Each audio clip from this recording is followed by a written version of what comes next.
the double shift, it's a massive problem. I remember back in 2016, 17, there was an article in the Times magazine that some of the Uber drivers were working 18-hour shifts. Yeah.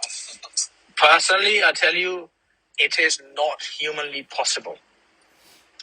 You may do one odd one, like once in a lifetime, maybe you want to break some record of some kind, or challenge someone that I can stay up for 18 hours.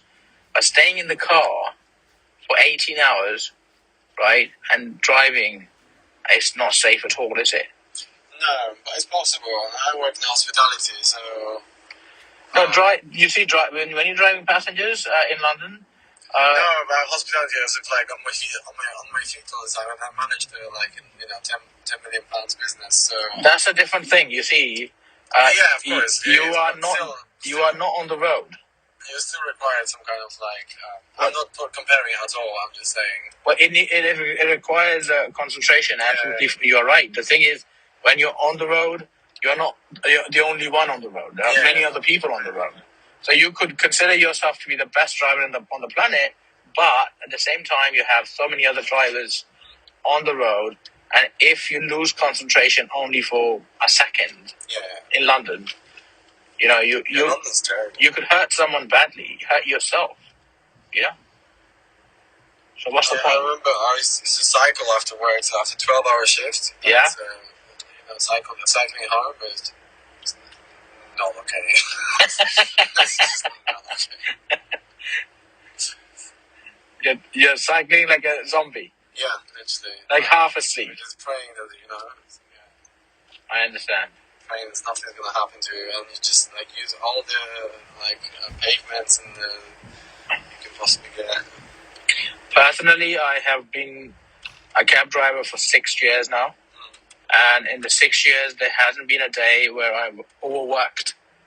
Yeah. Because I just work 8 to 10 hours maximum. So 10 hours is the top max.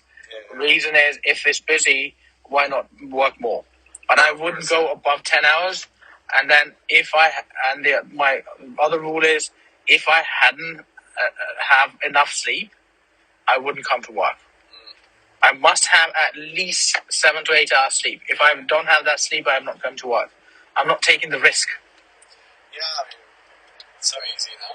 See, some people worry about losing license. Or you can lose your life. You can lose, you can hurt someone, like a passenger on board or some other person on the road. I saw a very bad accident. It was a cab driver.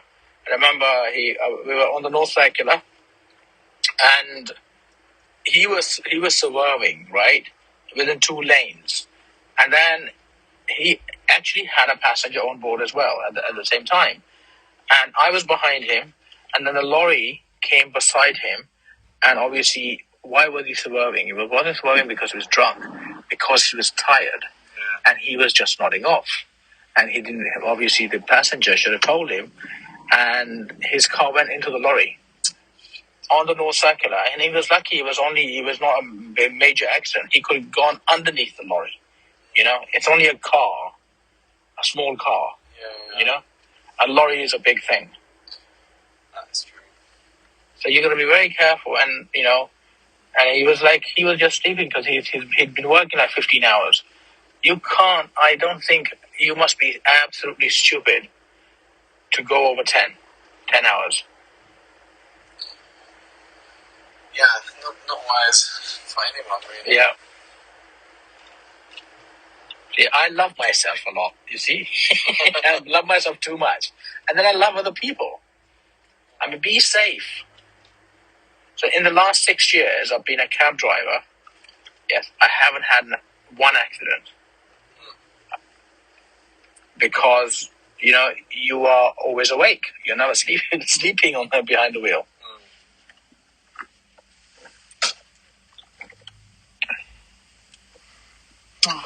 What's your job in hospitality? I'm a restaurant manager. Restaurant manager. Of course, you need to be on your feet all the time, isn't it? Yeah. Oh my God. And managing is not easy, especially in London. No. And the shortage of staff. There's always shortage of staff. Especially now. especially now.